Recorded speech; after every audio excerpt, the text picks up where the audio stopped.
It's that time again. It's time to talk. Well, it's time for me to talk. It's time for you to listen. You don't have to listen, though. I feel like if you're here, you're probably willing to listen, in which case, that's pretty sweet. I have high amounts of respect for you for being willing to allow the words that I'm saying to travel into your irregular inputs. So what are we talking about today? If you hadn't looked at the thumbnail / the title and you just went in blind, you had someone open it for you, or your computer just auto-played this on its own, I'll tell you what the topic is. So we're talking about stamina in VR. Now, stamina itself is a very normal component, very normal mechanic for video games. But in VR, things are a little different, and we're going to get into the reasons why it's so nuanced and awful. There's just so much. There's so much to talk about. I can't wait to talk about all this. But first, it's time for everybody's favorite segment, Old News.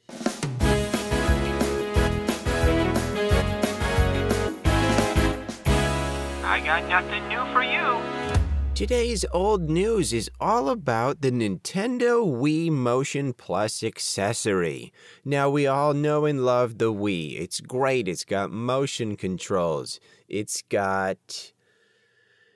So the thing that is going to be great about the Wii Motion Plus is it's this little thing. It's like a battery, basically. You plug it into the bottom of the Wii Motion remote, the Wiimote.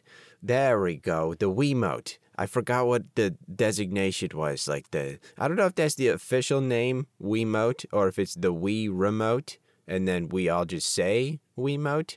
But that's neither here nor there. You plug it into the bottom and you instantly get more sensitivity, more accuracy with the motion, with the gyroscope.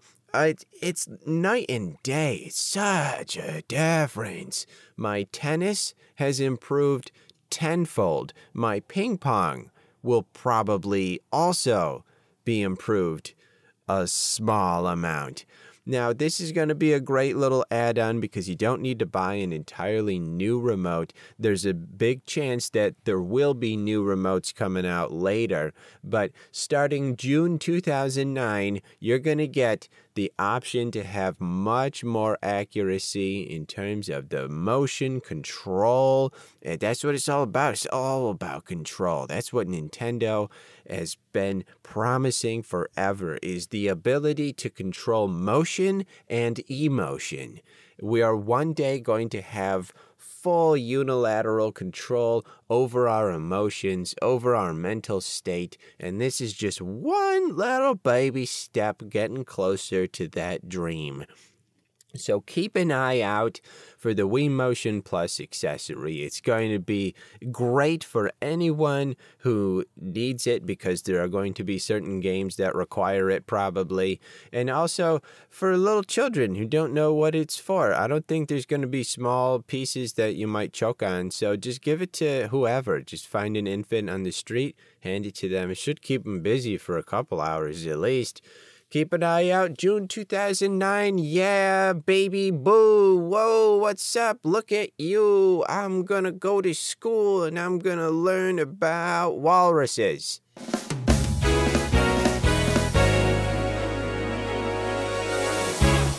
Welcome back to the show, the normal part of the show. We're going to be talking about stamina in VR, as I alluded to in the early part of the beginning part of the first part of this episode. So my name is Dirt, if I haven't said that already, and I'm a big fan of video games. What I love to do in VR especially is have the ability to move my arms around, to move my head around, to move my hips especially. But there's one little hindrance that will sometimes occur in certain games, and that is stamina. Now, stamina in itself is perfectly fine. There's nothing wrong with having stamina as a component in your video games. The issue becomes when you're fighting real life stamina and video game stamina. Now, if you're just playing a normal 2D game with your mouse and your keyboard and your third mouse and your fourth mouse and your other keyboard that's a mini keyboard, it's a 60% keyboard that you use sometimes, and it doesn't really do anything, but you just love the feel of it. You like the look of having two keyboards because it makes it seem like you're super cool and super important, even though you never actually really use it. It never comes in handy, and it takes up more space on your desk than it's actually providing in terms of value. The thing about those types of experiences is the stamina is there to simulate what it would be like if you were your character. You're just walking around third person, so you got the stamina for the attacks and you got the stamina for the sprinting, and that's all well and good because in real life, what are you doing? You're just sitting back in your nice love sack from the company Lovesack that is not recommended as a seat for playing video games or really doing anything other than just lounging about pretending that you are a very warm, wet lasagna and just like lasagna noodle. Would you still call it a noodle? It's pasta, but it's like flat. That wouldn't be a noodle. That's like it's like a pancake, but a square pancake.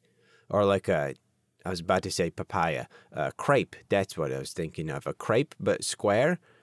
It's pasta, but it's not a noodle.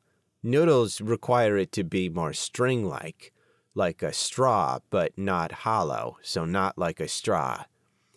What was I talking about? Video games, VR. Oh, right.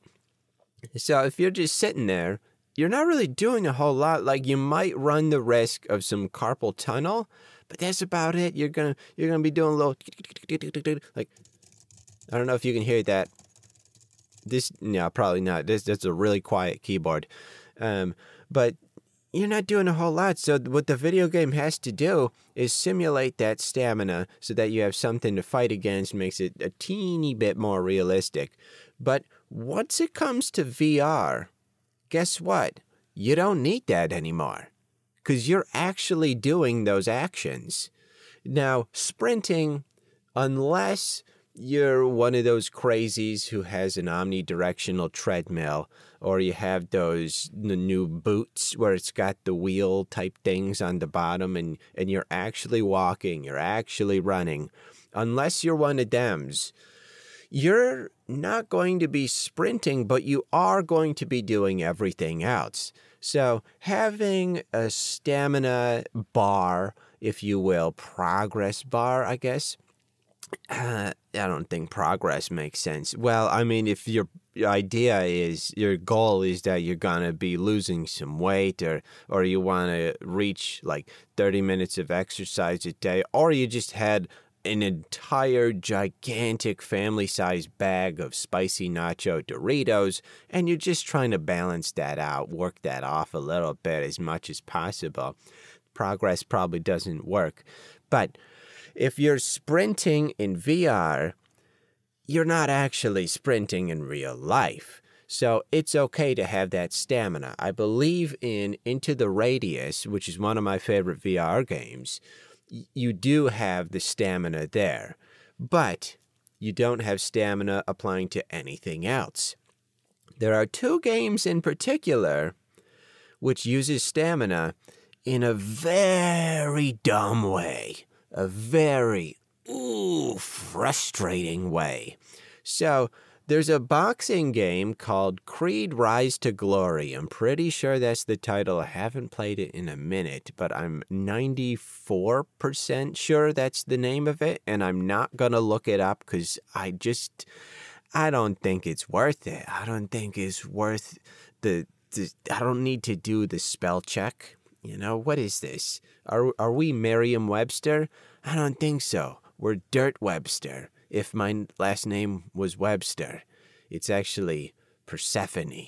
No, it's not. It's LeGamer. So anyway, in Creed Rise to Glory, you have stamina for your punches. And that irks me to no end. Because what are you actually doing in VR? You're punching. You're really throwing your arms forward. You got, your fist or whatever. You got the controller. You're actually moving it. And you're moving it with gusto, with force. You can feel the breeze when someone's in front of you, or they can feel the breeze, and you punch, and hopefully you don't hit them. But maybe once in a while you do hit them, but that's their fault for standing so close. So there's the fact that you are actually moving, and you're actually draining your real stamina in real life. And then on top of that, you don't just worry about the fact that you're building up all this muscle and you're sweating way more than you expected to. You also have to fight with the stamina that's in the game. And more often than not, what these developers of VR games, VR titles seem to do is they mimic not the stamina and sorry, I had a whole bunch of peach rings earlier. So they're not mimicking the endurance of someone who's in decent shape. Like if you're a boxer, your stamina would probably be pretty impressive, right? Or at least slightly above average. But that's not what they're copying. No, the developers are mimicking the endurance of a 78-year-old who has only ever sat down for work, never had to walk more than 4 miles per hour. And that is the endurance that they're mimicking. And I think that's a little unfair because you go and you throw like 6 punches and you're winded. And all of a sudden, your gloves look like they weigh 38 pounds and they're behind by like 2 seconds. It's like a 2-second delay when you're punching. And every time you punch again, it's like you're lifting up a 50-pound French bulldog, which is way too heavy for a French bulldog, I think. But what am I? Am I a French bulldog expert? Not anymore, not since I got disbarred from the French Bulldog Committee. But anywho's, the thing of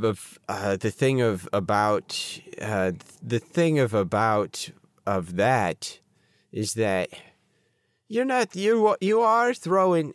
See, here's the problem. I looked at a cat, and the cat was upside down, and it looked super cute. And now I'm coming back to you, trying to pretend like I still remember what I was talking about. But the cat is still doing it. She's still upside down. I don't think you really understand what I'm going through here. Obviously, it was my choice to look at the cat. I didn't have to look at the cat, but I did. That's the reality of the situation. I saw the cat, and now that cat is imprinted in my brain, and that's all I can think about. I can't think about stamina in VR when the cat... Okay, there she moved. Bye. All right, the cat's gone. Out of sight, out of mind. I mean, I can still picture it a little bit, but it's fading. So I think we can get back to it. So things start lagging behind while you're sweating, but beyond a shadow of a doubt, you can keep going. And I understand a little bit of stamina in terms of the fact that you're not actually getting punched in the face. So from that perspective, yeah, you can have a little something. Maybe your vision will get a little more blurry or something. Something can be a teensy bit detrimental. But having it be a direct correlation to the amount of energy you have to throw a single punch, no. Not cool. Not cool, not okay. If I'm using actual energy and I'm getting exhausted in real life, but I can still throw a punch with at least 15 pounds of force, then you shouldn't be messing around with that in the game. It's not okay. There's another video game, boxing one, The Thrill of the Fight, I believe. That's a good one. No stamina system whatsoever, and it's still very difficult. Very difficult. Very good boxing simulator. That's a good one. That's how they do it right.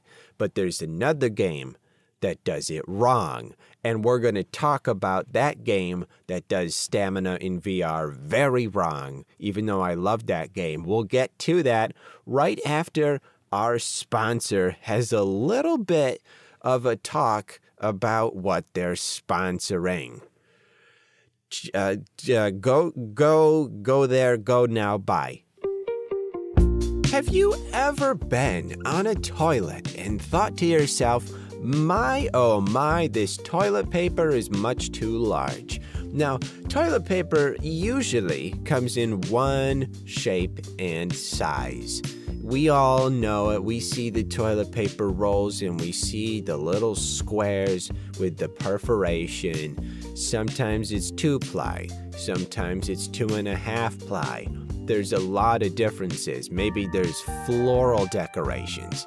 But oftentimes, that's about it when it comes to the differences. What I have here to share with you is mini toilet paper. That's right, you heard me right, mini toilet paper. Finally, toilet paper that is a different size than what you're used to. The sheets are real small. The roll is real thin. You can fit it in your pocket. You can fit it in your purse, in your backpack, in your mouth. It goes anywhere. You can have this at the airport and you're always guaranteed to have toilet paper. And the best part is that it's mini.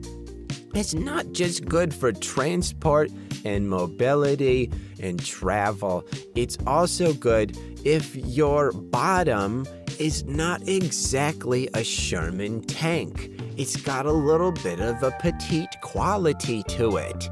Mini toilet paper is for so many of living souls around that need it.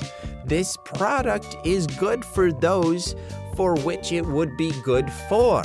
If it is a good product for you, then that means you should get this product because it would be good for you. You know what I'm saying? It's mini toilet paper. I don't feel like there's much I need to say about it. It's mini toilet paper. You can picture it right now without actually going to the website, which is currently down due to hackers from Indiana. Mini toilet paper, boom. Picture it in your mind's eye. That's exactly what it is. Okay? It's about half the size, maybe a little less than half the size of toilet paper in the current state of the standard for at least for the United States of America. And it's great. It's wonderful. Some of the packages that you get, they come with a carrying case. Some don't. It's sort of hit and miss. We have a factory that we work with, and they're not, I don't know, they're not super unreliable, but they're inconsistent. I'll say that much. They are inconsistent. Like, we'll get a couple packages of like a couple 100,000 cases, and they're perfect, and then we get another like 10, 20,000 cases, and they forgot the roll part of the toilet paper, which is pretty, I don't know, it's pretty crucial to the skeletal structure. The support of the toilet paper is having the roll in the center, right? And so we'll be like, hey, these last like 20,000 cases, they didn't have any rolls in the middle. And the foreman or whoever is like, yeah, I don't think you need them though. The next ones will have it.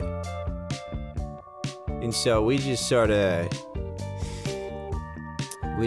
nod, and we're usually on FaceTime, so we just sort of nod and we're like, okay.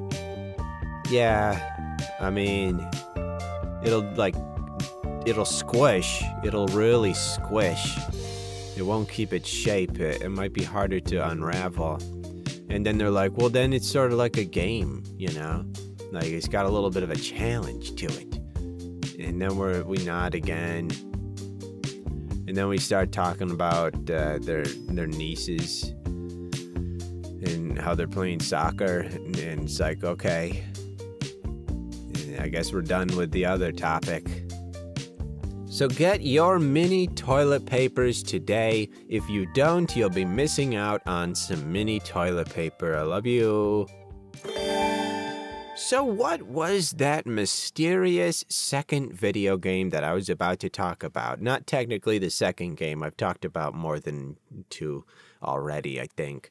But here it is. Get ready for this. The Walking Dead Saints and Sinners. A really good quality VR title. Really good. The second one, I don't know. We'll figure that out when the time comes. But the first one, real solid. I have some issues, like the fact that the flashlight doesn't actually do its job. And when it's pitch black, it's pitch black. Like, there's no shadow bouncing at all. It's just pure black. It's like you're not actually looking through the eyeballs of an actual animal who has the ability to adjust for different light conditions. Nah, you're looking through the viewfinder of a mini DV camera from 2003. And I don't love that for a VR game. If it would be different if it was 2D, but you know, a flat game. But for VR, you want it to be sort of similar to how you would view things in real life. And the darkness is just too dark. I'm sorry. The darkness is too dark. And it's not even a scare factor. It's just, I can't see anything. I love to be able to see things. If I can't see things, then how will I know whether or not I am picking up a bottle of champagne or if I'm picking up a root beer that is caffeine-free? I gotta know the difference. But that's not the worst of it. Definitely not. The worst of it is, yet again, the stamina. The stamina in VR, the virtual stamina reality. The virtual stamina reality. I'm a little baby seal.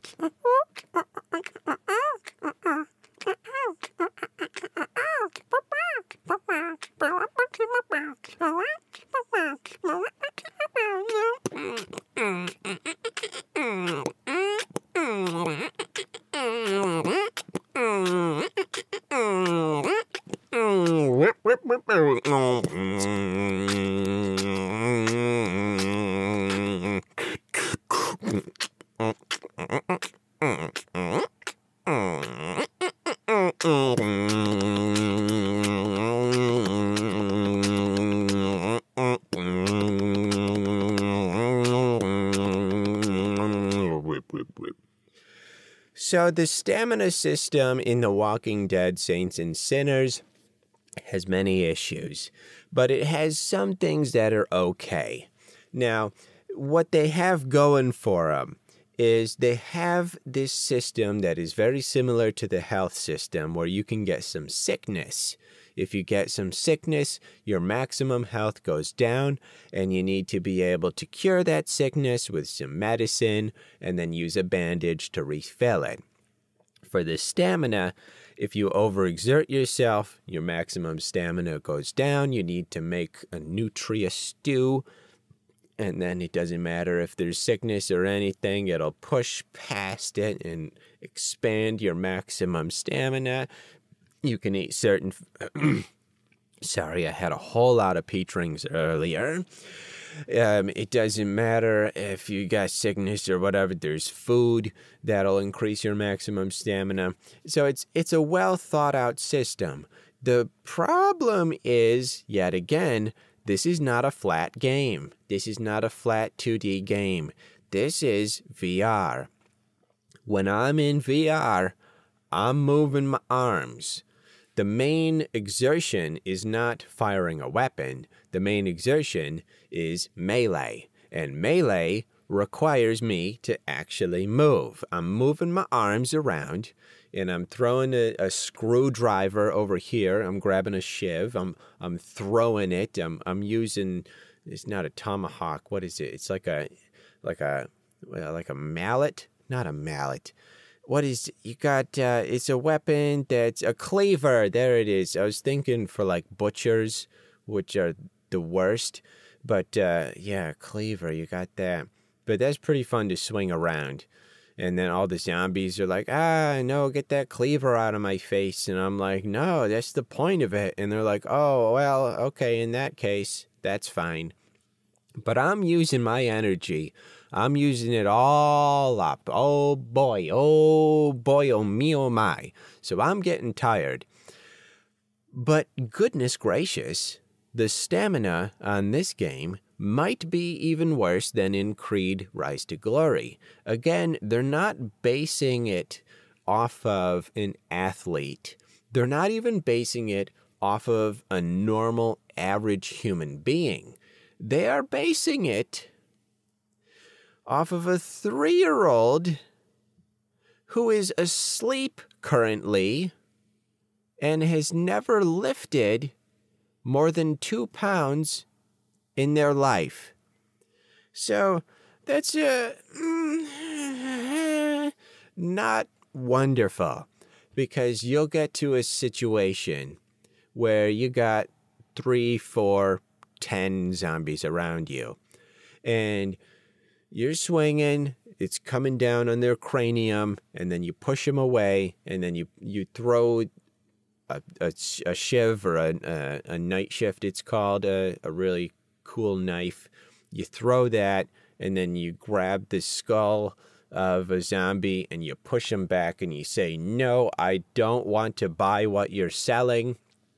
And then you'll go to another zombie, and you'll realize, oh, your stamina is all the way down. Just from that, just from those few little interactions, it's all the way down. And that means you have to wait a good 15 seconds before you can do basically anything. You're going to be walking slower. Your arms are going to be looking like they're moving through a mixture of molasses and peanut butter. And it's so delayed, and everything weighs 109 pounds, okay?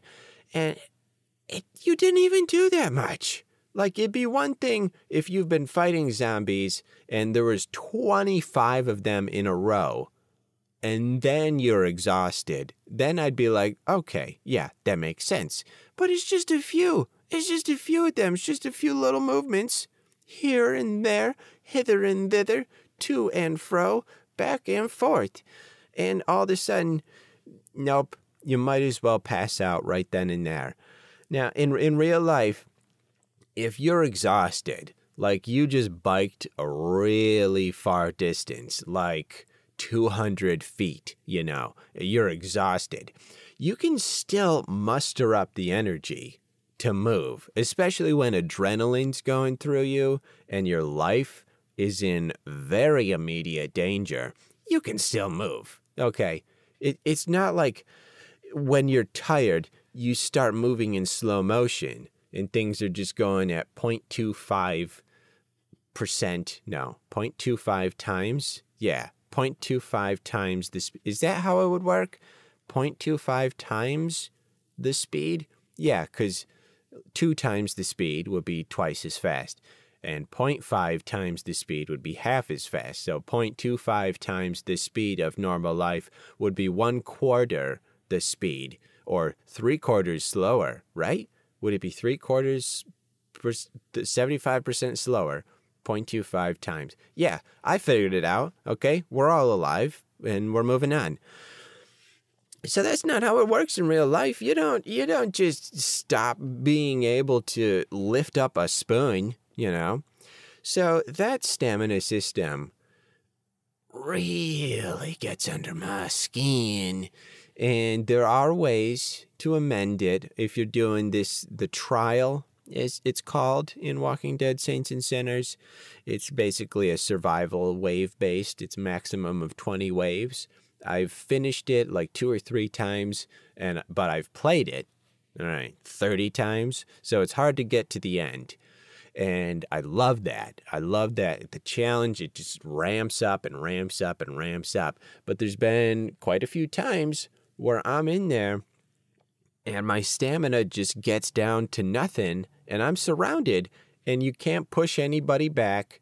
You can barely even move your arm to reach and grab a new weapon. And it's just like, and I die just because I run out of stamina because I didn't notice because it's just a little bar on the bottom. And there is a little bit of sound telling you, hey, you're getting tired. But it's not in time. It's like right before you run out. So, yeah. It's, there are some things, some systems in place, like you can buy perks with all your bite coins, they call it, which is somewhat humorous. You can increase your maximum stamina, and you can have a melee boost that you consume that gives you infinite stamina for a short period. There's things like that.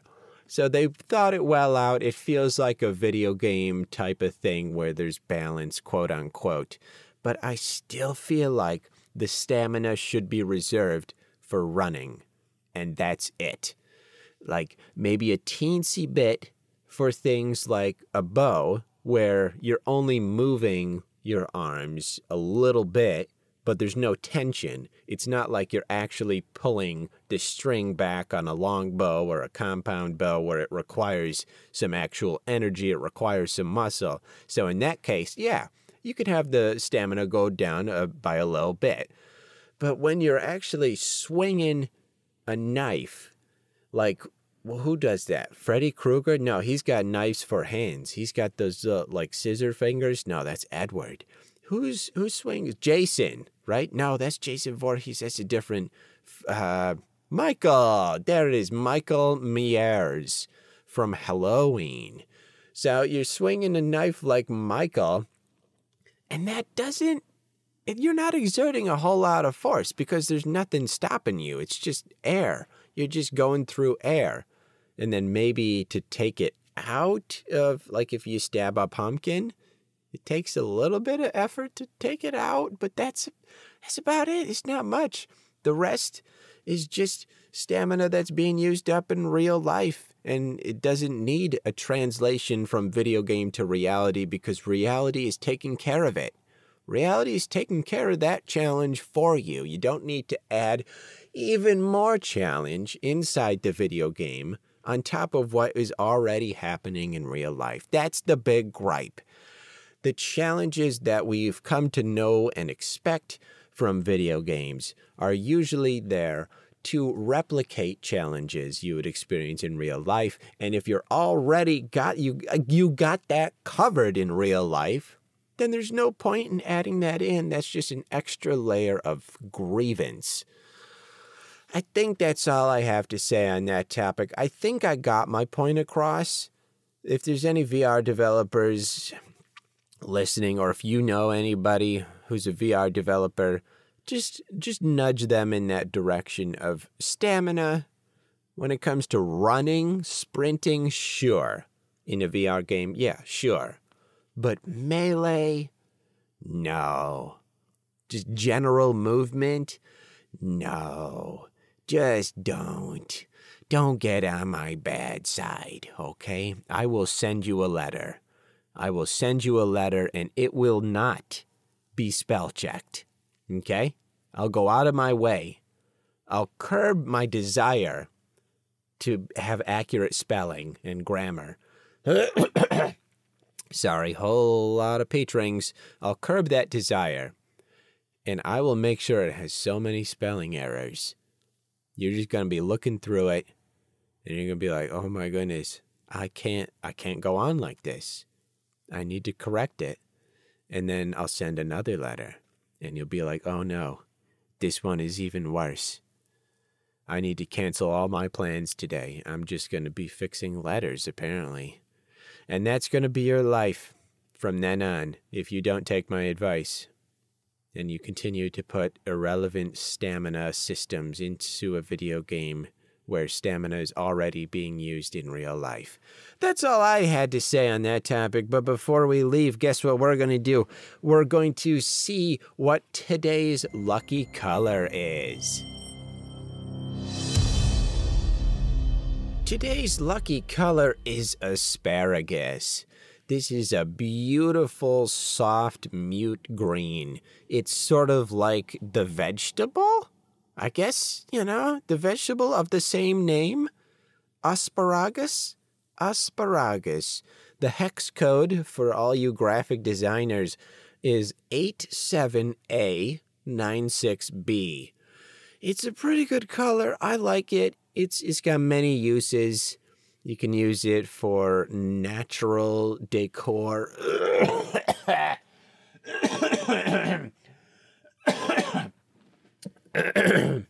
In addition to the peach rings, I also have a small sickness. So, it might not all be the peach rings, but I feel like it's predominantly the peach rings. So yeah, the asparagus, it's a good color for having a soft mute green introduced to whatever purpose you're using it for. So that's your lucky color. Keep an eye out for that. It's great for the purposes that it's great for. Before we leave, make sure you remember that you can't catch honey with flies, but you can catch honey with more honey. I think that's what the phrase is. So get out of here, enjoy life, have some asparagus, catch some honey with honey, and avoid VR titles that have a stamina system that extends beyond sprinting. Thank you so much for donating your time and being alive. You're super cute. And if you have something you want me to discuss like 30 days from now, just let me know. Don't use too big of words and too large of quantity of words. Other than that, no restrictions. Have the day. Wee whoa wow.